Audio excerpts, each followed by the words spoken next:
Hi all welcome back to my channel. പുതിയൊരു വീഡിയോയിലേക്ക് വീണ്ടും എല്ലാവർക്കും സ്വാഗതം. നല്ല പെരും മഴയാണ് കേട്ടോ, നിൽക്കാതെ മഴ പെയ്യാണ് നമ്മളെ നാട്ടിൽ.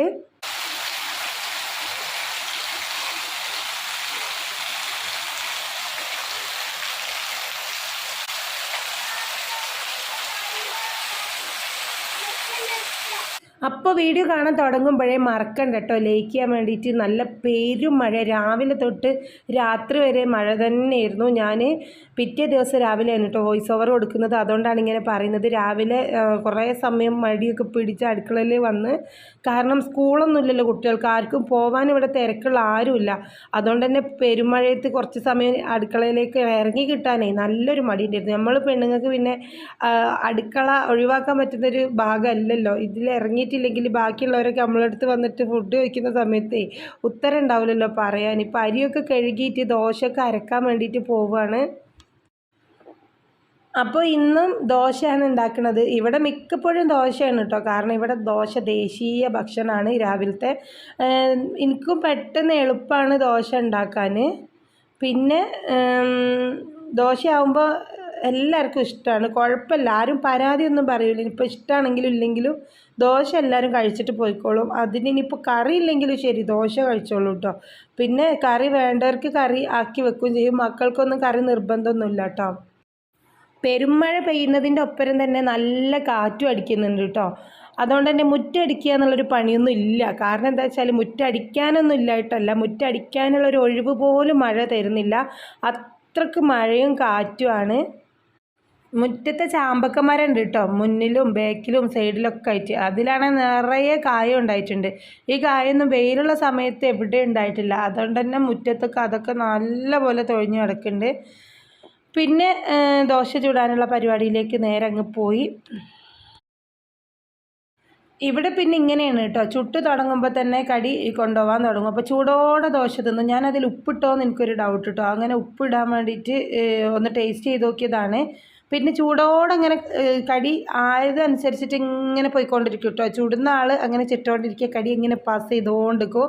പിന്നെയെന്ന് വെച്ചിട്ടുണ്ടെങ്കിൽ ചായ കുടിക്കുന്ന ആ ഒരു ടൈം ആകുമ്പോഴേ ദോശ ഉണ്ടാക്കുള്ളൂ കേട്ടോ. നേരത്തെ ദോശ ഉണ്ടാക്കി കാസറോളിൽ അടച്ചു വെക്കുന്ന പരിപാടി ഇല്ല. അങ്ങനെ തണുത്ത് കഴിഞ്ഞിട്ടുണ്ടെങ്കിൽ ആരും ദോശ തിന്നൂല കേട്ടോ. ചൂടോടെ ദോശ കിട്ടുകയാണെങ്കിൽ 2, 3, 4 ദോശയൊക്കെ എല്ലാവരും തിന്നും. അങ്ങനെയൊക്കെയാണ് കേട്ടോ. ചൂടിൻ്റെ ആ ഒരു കാര്യമാണ് ഞാൻ പറഞ്ഞത്, അല്ലാണ്ട് ഒരുപാട് തിന്നുന്ന കാര്യം പറഞ്ഞല്ല. നല്ല ചൂടുള്ള ദോശയൊക്കെ കിട്ടുകയാണെങ്കിൽ. അപ്പോൾ ഇന്നിപ്പോൾ ഒരു ദോശ വ്ളോഗ് തന്നെ ആയി പോയോ എന്നൊരു തോന്നലുണ്ട്. ഇന്നത്തെ വ്ളോഗിൽ ദോശനെ കുറിച്ചിട്ടാണ് കൂടുതൽ പറഞ്ഞിട്ടുള്ളത് ഇത്ര നേരം. ഇനിയും പറയാം. ഇനി എനിക്ക് കേക്കുകൾ ചെയ്യാനുണ്ട്. ഇപ്പോൾ ഒരാഴ്ചത്തേക്കുള്ള ബേക്കറി നമുക്ക് വീട്ടിൽ ഉണ്ടാക്കി വെക്കണം എന്ന് വിചാരിക്കുന്നുണ്ട്. അങ്ങനെ ഓരോരുത്തർ ചായ കുടിയും കഴിഞ്ഞ് അവസാനമായിട്ട് അമ്മയും ചായ കുടിക്കാൻ വേണ്ടി വന്നത്. സ്കൂളില്ലാത്തതുകൊണ്ട് തന്നെ നല്ല കളിയാണ്. കാരണം തോന്നുമ്പോൾ ചായ കുടിച്ചാൽ മതി, ഒരു പ്രശ്നമില്ല.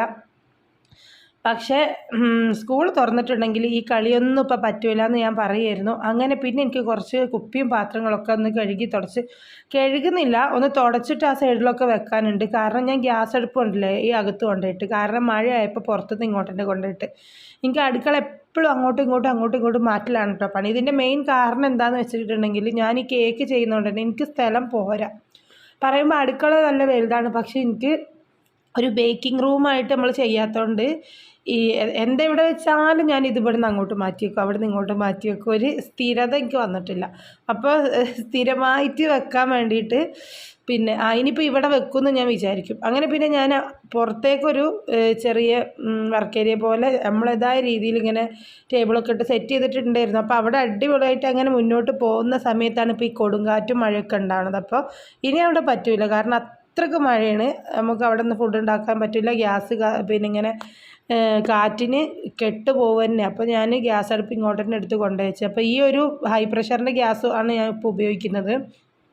കാരണം എനിക്ക് കടീൻ്റെ വർക്ക് റിസോർട്ടിലെ ഓർഡറുകളും കാര്യങ്ങളും ഒക്കെ ഉണ്ടാവലുണ്ട്. ഫുഡിൻ്റെ നമ്മൾ കാറ്ററിങ് ചെയ്യുന്നതുകൊണ്ട് തന്നെ ആ ഓർഡറും കാര്യങ്ങളൊക്കെ ഉണ്ട്. അപ്പോൾ ഈ ഒരു ഗ്യാസിലാണ് പെട്ടെന്ന് ഫുഡ് കിട്ടുള്ളൂ. പിന്നെ ഞാൻ കേക്കിൻ്റെ വർക്കൊക്കെ ചെയ്യുമ്പോഴേ നമ്മൾ വീട്ടിലൊരു പണിയാണല്ലോ, നമുക്ക് എക്സ്ട്രാ ഒരു വർക്ക് തന്നെയാണത്. നമ്മളെ ശരീരം ഫുൾ ടൈം ബിസിയാണ്. അപ്പോൾ ഈ നമ്മളെ വീട്ടിലുള്ള പണികൾ ചെയ്യാൻ വേറെ ആരുമില്ല, അത് നമ്മൾ തന്നെ ചെയ്യണം, ഞാൻ തന്നെ ചെയ്യണം. അപ്പോൾ എൻ്റെ ടൈം എനിക്ക് ലാഭിക്കണം. അതിന് വേണ്ടിയിട്ട് ഞാനിപ്പോൾ ഹൈ പ്രഷർ ഗ്യാസ് വെച്ചത്. കാരണം മറ്റേ ഗ്യാസിൽ 1 മണിക്കൂർ കൊണ്ടാവണ സംഭവം ഇതിൽ 10-15 മിനിറ്റ് കൊണ്ടാവും. പിന്നെ ഗ്യാസ് ഒരുപാട് പോകുമൊന്നുമില്ല. അപ്പോൾ പറയും ഗ്യാസിന് ഒരുപാട് ചിലവല്ലേ എന്ന്. അങ്ങനെയല്ല, ഇതിൻ്റെ ഇരുമ്പും കാര്യങ്ങളൊക്കെ ഈ അടുപ്പിന് നല്ല ചൂടുണ്ട് കേട്ടോ. മറ്റേതിൻ്റെ ആ ബർണർ മാത്രമാണല്ലോ ചൂടുള്ളത്. അങ്ങനെ ഒരു മാറ്റം ഇതിനുണ്ട്. അങ്ങനെ പിന്നെ നുറുക്ക് പണികളൊക്കെ കഴിഞ്ഞിട്ട് ഇന്ന് ചോറും കറിയൊക്കെ വെക്കലൊക്കെ അതിൻ്റെ ഇടയിലൂടെ കഴിഞ്ഞിട്ടോ. പിന്നെ ഞാൻ ഭയങ്കര സിമ്പിളായിട്ടുള്ള ചോറും കറിയായിരുന്നു. ഇതാ സ്പെഷ്യലായിട്ട് ഇങ്ങനെ ഒരു മുട്ട പൊരിച്ചതും പിന്നെ തക്കാളി വരട്ടിയതും ചോറും ഒക്കെ ആയിരുന്നു.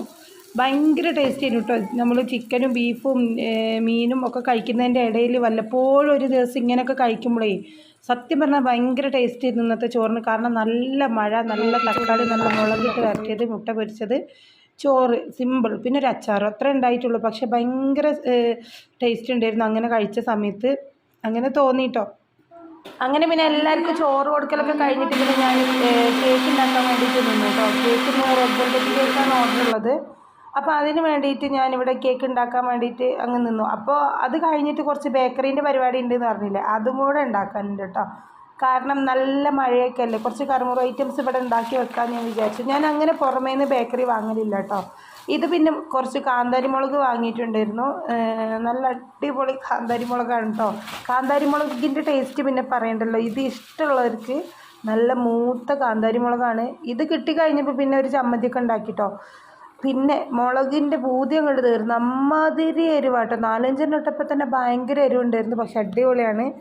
അങ്ങനെ പിന്നെ കേക്കൊക്കെ ഞാനവിടെ ബേക്ക് ചെയ്യാൻ വേണ്ടിയിട്ട് ഓവനിൽ വെച്ചിട്ടുണ്ട്. പിന്നെ ഞാൻ ചെയ്യാൻ വന്നിട്ടുള്ളത് ഇതാ നമ്മളെ പിന്നെ എന്താ പറയുക, ഞാൻ പറഞ്ഞില്ലേ കടികൾ ഉണ്ടാക്കാനുള്ള മാവ് കുഴക്കാൻ വേണ്ടിയിട്ട് ഞാൻ ഫസ്റ്റ് മൈദയൊക്കെ ഇട്ടിട്ട് ഒന്ന് കുഴച്ചെടുക്കുന്നത് നമ്മളെ സ്റ്റാൻഡ് മിക്സറിൽ വെച്ചിട്ടാണ്. പക്ഷേ അതെനിക്ക് വീഡിയോയിൽ കാണിക്കാൻ പറ്റിയില്ല. അതൊക്കെ കഴിഞ്ഞിട്ടാണ് വീഡിയോ ഓണാണോ ഓഫാണോ എന്നൊക്കെ നോക്കാൻ പറ്റിയത്.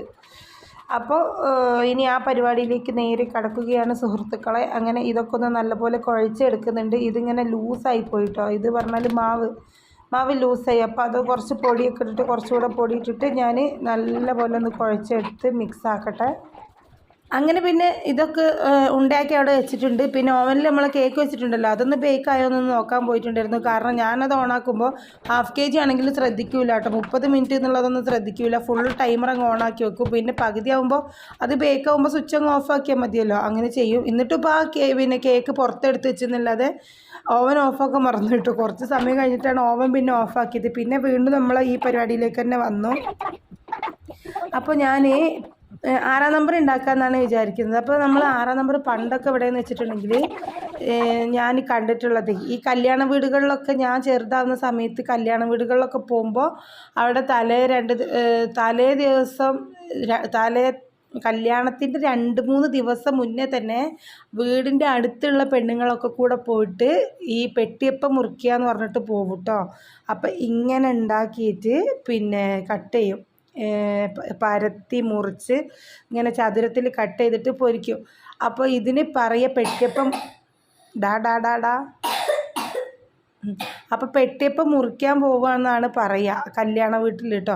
അതൊക്കെ ഓർമ്മ വന്ന് ഞാൻ പണ്ട് കണ്ടിട്ടേ ഉണ്ടായിട്ടുള്ളൂ. ഞാനങ്ങനെ ചെയ്ത് നോക്കിയിട്ടൊന്നുമില്ല. അപ്പോൾ ഇവിടെ ഉണ്ടാക്കി വെച്ചിട്ടുണ്ടെങ്കിൽ, ഇവിടെ എന്ത് ബേക്കറി ഐറ്റംസ് ഉണ്ടാക്കി വെച്ചിട്ടുണ്ടെങ്കിൽ ഇവിടെ ചിലവാകും കേട്ടോ. ഇവിടെ ബേക്കറി നിൽക്കുകയില്ല. ആരെങ്കിലും വന്നിട്ടുണ്ടെങ്കിൽ കൊടുക്കാൻ പോലും ഉണ്ടാവില്ല വാങ്ങിക്കൊണ്ടെന്ന് വെച്ചാൽ. പിന്നെ ഞാൻ അങ്ങനെ ബേക്കറി വാങ്ങി പ്രോത്സാഹിപ്പിക്കുന്ന ഒരാളല്ല. ഇങ്ങനെ കറുമുറ ഐറ്റംസ് ഒന്നും ഒരുപാട് ഇങ്ങനെ സ്റ്റോർ ചെയ്ത് വെക്കുന്ന ഒരാളെ അല്ല കേട്ടോ. ആവശ്യമുണ്ടെങ്കിൽ എപ്പോഴും ഞാൻ മക്കൾക്ക് ഉണ്ടാക്കി കൊടുക്കാൻ പറ്റുന്ന കടികളാണ് ഞാൻ എപ്പോഴും സെലക്ട് ചെയ്യൽ. അല്ലാതെ ഇങ്ങനെ റെഡിമെയ്ഡായിട്ട് വാങ്ങുന്നത് അങ്ങനെ നോക്കലില്ല. നമ്മളല്ലാതെ എണ്ണക്കടികൾ എന്തെങ്കിലും ഉണ്ടാക്കി കൊടുക്കും. പിന്നെ ബ്രെഡ്, റസ്ക്, ബിസ്ക്കറ്റ് അതൊക്കെ വാങ്ങുന്നല്ലാതെ ഒരുപാട് ഐറ്റംസ് ഇങ്ങനെ സ്റ്റോർ ചെയ്ത് വെക്കുന്ന ഒരു പരിപാടി നമുക്കില്ല. പിന്നെ ഇപ്പോൾ കട്ട് ചെയ്ത സംഭവം നമ്മൾ ഒന്ന് പെട്ടെന്ന് തന്നെ പൊരിച്ച് നോക്കുകയാണ്. ഫസ്റ്റത്തെ റിസൾട്ട് എങ്ങനെയുണ്ട് എന്ന് അറിഞ്ഞിട്ട് ബാക്കി പൊരിച്ചാൽ മതിയല്ലോ. അങ്ങനെ ആദ്യത്തെ ട്രിപ്പ് കടി ഉണ്ടാക്കിയതിൻ്റെ റിസൾട്ട് എന്ന് പറഞ്ഞിട്ടുണ്ടെങ്കിൽ അടിപൊളി റിസൾട്ട് ആയിരുന്നു. നല്ല അടിപൊളി 6-ാം നമ്പർ കിട്ടി. അപ്പോൾ നമ്മളെ പെട്ടിയപ്പത്തിന് 6-ാം നമ്പർ കൂടി ഇവിടെ പറയട്ടെ. നിങ്ങളെ ഭാഗത്തൊക്കെ എന്തൊക്കെയാണ് പേര് പറയുന്നതിന്? ഇവിടെ ശരിക്കും കടയിലൊക്കെ പോയിട്ട് 6-ാം നമ്പർ തന്നെയാണ് പറയുക. പിന്നെ പെട്ടിയപ്പം എന്ന് ഞാൻ പറഞ്ഞില്ലേ, പണ്ടൊക്കെ പറയണതാണ്, പഴയ ആളുകളൊക്കെ പറയണതാണ് പെട്ടിയപ്പം. അപ്പോൾ ഞാനും ആ ഒരു കടി ഉണ്ടാക്കി. നല്ല ടേസ്റ്റ് ഉണ്ട് കേട്ടോ. പിന്നെ ഇതിൽ പഞ്ചസാര ഒരുക്കിയിട്ട് നമുക്കിങ്ങനെ തെളിച്ച് കൊടുക്കുകയാണെങ്കിൽ മധുരമുള്ള അതും മധുരം ഇല്ലാത്തതും അങ്ങനെ രണ്ടെണ്ണം ആക്കിയിട്ട് എടുക്കാനും പറ്റും. അപ്പോൾ മധുരം ഇല്ലാത്ത ടൈപ്പാണ് ഞാൻ ഉണ്ടാക്കിയത്, വെറുതെ മധുരം ഇടണ്ടല്ലോ എന്ന് ഓർത്തു. പിന്നെ എന്തെങ്കിലും ചായക്കൊക്കെ കഴിക്കാനും പിന്നെ മക്കൾ ടി വി ഒക്കെ കാണുന്ന സമയത്ത് ഇങ്ങനെ കറുമുറു ഐറ്റംസ് കഴിക്കാനൊക്കെ ഇഷ്ടമുള്ളവർക്കൊക്കെ ഉണ്ടാക്കി നോക്കാം. അപ്പോൾ നല്ല അടിപൊളി റിസൾട്ടാണ് ഇത് കിട്ടിയിട്ടുള്ളത്. പിന്നെ നൈസായിട്ട് പരത്തുക എന്നുള്ള ഒറ്റ കാര്യം ശ്രദ്ധിച്ചാൽ മാത്രം മതി. പിന്നെ ഇപ്പോൾ ഇതൊക്കെ കഴിഞ്ഞിട്ട് എനിക്ക് കേക്ക് കൊടുക്കാണ്ടല്ലോ. കേക്ക് ഒരു 6-7 മണിയാവുന്ന സമയത്ത് കൊടുക്കാനാണ്. അപ്പോൾ ഉച്ചയാകുമ്പോഴേക്കും അതും കൂടെ ഇത് നമ്മൾ നേരത്തെ ഈ പരിപാടികളൊക്കെ ചെയ്യുന്നുണ്ട് കേട്ടോ, പെട്ടെന്ന് തന്നെ വൈകുന്നേരം ആവുന്നതിന് മുന്നേ തന്നെ. അപ്പോൾ കേക്കും കൂടെ വേഗം ചെയ്ത് വെച്ചാൽ അടുക്കളയിൽ നിന്ന് അങ്ങോട്ട് വിടവാങ്ങണം എന്നുള്ളൊരു ആഗ്രഹമാണ്. അപ്പോൾ അതിന് വേണ്ടിയിട്ട് ഞാൻ കേക്ക് ചെയ്യാൻ നിൽക്കുമ്പോഴേക്കും ഈ കടികൾ നിങ്ങൾക്ക് തരണമെങ്കിൽ എനിക്ക് പാത്രം കഴുകി തരണം എന്ന് അമ്മീനോട് പറഞ്ഞിട്ട് അമ്മീനെ കൊണ്ട് പാത്രം കഴുകിപ്പിക്കുകയാണ് കേട്ടോ. അപ്പോൾ ഭീഷണിപ്പെടുത്തിയിട്ടില്ലെങ്കിലും അമ്മയും പാത്രമൊക്കെ കഴുകും. എന്നാലും ഞാൻ പറഞ്ഞു ഞാനിതൊക്കെ ചെയ്യുന്നില്ല, അപ്പോൾ ഇത്രയും പണി എനിക്ക് അവിടെ ബാക്കിയാവും, എല്ലാവരും കൂടെ എനിക്കും ഇരിക്കാമല്ലോ, ഈ വേഗം പാത്രമൊക്കെ കഴുകുക എന്നൊക്കെ പറഞ്ഞപ്പോൾ ഞാൻ ശരി കഴുകുക എന്നൊക്കെ പറഞ്ഞിട്ട് പാത്രങ്ങളൊക്കെ കഴുകി. അങ്ങനെ ചട്ടിയും പാത്രവും വേസ്റ്റുകളും ഒക്കെ കൊണ്ട് ഒഴിവാക്കി. ലാസ്റ്റ് ചട്ടികൾ മാത്രം എനിക്ക് അട്ടിക്കട്ടിക്ക് വെച്ചിട്ട് പാത്രങ്ങളൊക്കെ കഴുകി അവിടെയൊക്കെ തുടച്ച് വൃത്തിയാക്കി തന്നു കേട്ടോ. എന്നാലും അത്രയും എനിക്ക് സമാധാനമായല്ലോ എന്ന് ഞാൻ വിചാരിച്ചു. അങ്ങനെ പിന്നെ അത് കഴിഞ്ഞിട്ട് അങ്ങനെ പിന്നെ വേഗം കേക്കിലേക്ക് നിന്നു. കേക്ക് പിന്നെ റെഡ് വെൽവെറ്റ് ആയതുകൊണ്ട് ബേക്കിങ്ങും കാര്യങ്ങളും ഫ്രോസ്റ്റിങ്ങും ഒക്കെ റെഡ് വെൽവെറ്റ് എപ്പോഴും ഒരു എളുപ്പമായിട്ട് തോന്നലുണ്ട് കേട്ടോ. കണ്ടില്ലേ, നമ്മൾ 6-ാം നമ്പർ അടിപൊളിയായിട്ട് കിട്ടിയിട്ടുണ്ട്. പിന്നെ ഇന്നത്തെ വീഡിയോ തൽക്കാലം ഇവിടെ വൈൻഡപ്പ് ചെയ്യാണ്. ഞങ്ങൾ പരിപാടികൾ ഇനിയും കണ്ടിന്യൂ ആയി അങ്ങനെ പോകും കേട്ടോ. അതിൻ്റെ ഇടയിൽ സോന് ചോക്ലേറ്റിനും കാര്യത്തിനൊക്കെ വരുന്നുണ്ട്. അപ്പോൾ ഞാൻ അതിൻ്റെ ഇടയിൽ നമുക്ക് ഇത്രയും പണികളിടയിൽ കുറച്ച് വിരുന്നുകാർ വന്നിട്ടുണ്ടായിരുന്നു. അപ്പോൾ അവർ വന്നപ്പോൾ അവർക്ക് ചോക്ലേറ്റിൻ്റെ ഒരു പീസ് പൊട്ടിച്ച് കൊടുത്തിട്ടുണ്ടായിരുന്നു. ആ സമയത്ത് സോനുവിന് മാത്രം അത് കിട്ടിയിട്ടില്ല. അപ്പോൾ കിട്ടിയിട്ടില്ല എന്നുള്ള പേരിൽ അത് വാങ്ങാൻ വേണ്ടിയിട്ട് വന്നതേനു സോനു. അപ്പോൾ സോനുവിന് ഒരു പീസ് അത് പൊട്ടിച്ചു കൊടുത്തു. പിന്നെ വന്ന ഗസ്റ്റുകൾക്ക് നമ്മളെ 6-ാം നമ്പർ തന്നെ അങ്ങോട്ട് കൊടുത്തു കേട്ടോ. അപ്പോൾ അവർക്ക് സംഭവം മനസ്സിലായി, ഇവിടെ ഉണ്ടാക്കിയതാണെന്നും കാര്യങ്ങളൊക്കെ മനസ്സിലായി. അപ്പോൾ ഞാൻ കേക്ക് ചെയ്യുന്നതൊക്കെ ഒന്ന് വന്ന് നോക്കി നിൽക്കുകയായിരുന്നു കേട്ടോ. അങ്ങനെ പിന്നെ നമ്മളെ മഴ അപ്പോഴും തകർത്ത് പെയ്യുന്നുണ്ടായിരുന്നു. ഇത് ഫസ്റ്റ് ഞാനെടുത്ത പോർഷനാണെങ്കിലും മഴ രാത്രിക്കാണെങ്കിലും വൈകുന്നേരം ആണെങ്കിലും ഉച്ചക്കാണെങ്കിലും ഒക്കെ ഇതേ പെയ്യന്നെയാണ്. എന്താണാവുമെന്ന് ഒന്നും അറിയൂല. തവക്കൽത്തു അലല്ലാഹ് പറഞ്ഞ് ജീവിക്കുകയാണ്. അപ്പോൾ താങ്ക്സ് ഫോർ വാച്ചിങ്. പുതിയ മറ്റൊരു വീഡിയോ ആയിട്ട് വരുന്നതായിരിക്കും. ഇന്ന് വീഡിയോ ആദ്യമായിട്ട് കാണുന്ന ആരെങ്കിലും ഉണ്ടെങ്കിൽ സബ്സ്ക്രൈബ് ചെയ്യാനും മറക്കണ്ട. ഇന്നത്തെ വീഡിയോ നിങ്ങൾ ലൈക്ക് ചെയ്യാനും മറക്കണ്ട. Bye bye.